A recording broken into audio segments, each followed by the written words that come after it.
Tax વધારાની ભલામણ પર લોકોનો ગુસ્સો ફાટી નીકળ્યો, સંસદને લગાવી આગ, આ દેશમાં બળવો શરૂ।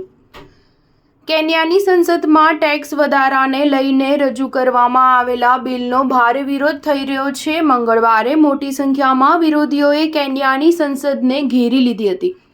આ દરમિયાન પ્રદર્શનકારીઓના એક જૂથે સંસદમાં આગ લગાવી હતી। ઘટના સમયે અંદર ફસાયેલા સાંસદોને ફાયર બ્રિગેડ અને અન્ય સુરક્ષા એજન્સીઓની મદદથી સુરક્ષિત બહાર કાઢવામાં આવ્યા હતા।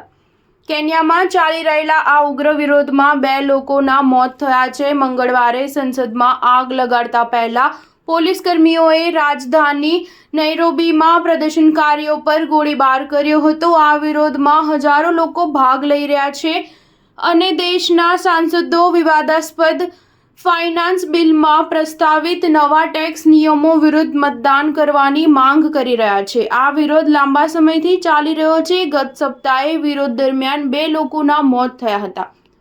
મંગળવારે પ્રદર્શનમાં કોઈ જાનહાનિના સમાચાર નથી। દેખાવો દરમિયાન ઘાયલ થયેલા લોકોને સારવાર આપવા માટે દેશભરના ડોક્ટરોએ ઘણા શહેરોમાં ઇમરજન્સી હંગામી મેડિકલ કેમ્પ લગાવ્યા છે।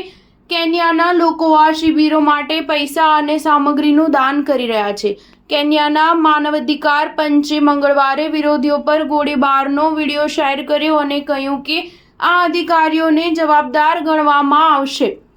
માનવાધિકાર પંચે રાષ્ટ્રપતિ વિલિયમ રૂટો વિરુદ્ધ એક્સ પર પોસ્ટ કરી છે કે દુનિયા તમને જુલમ તરફ આગળ વધતા જોઈ રહી છે। તમારી સરકારમાં લોકશાહી પર હુમલો થયો છે। વિરોધીઓ પર ગોળીબારમાં પ્રત્યક્ષ કે આડકતરી રીતે સામેલ તમામને જવાબદાર ઠેરવવા જોઈએ। સ્ટાર ન્યૂઝ 7 હંમેશા સચ્ચાઈની સાથે।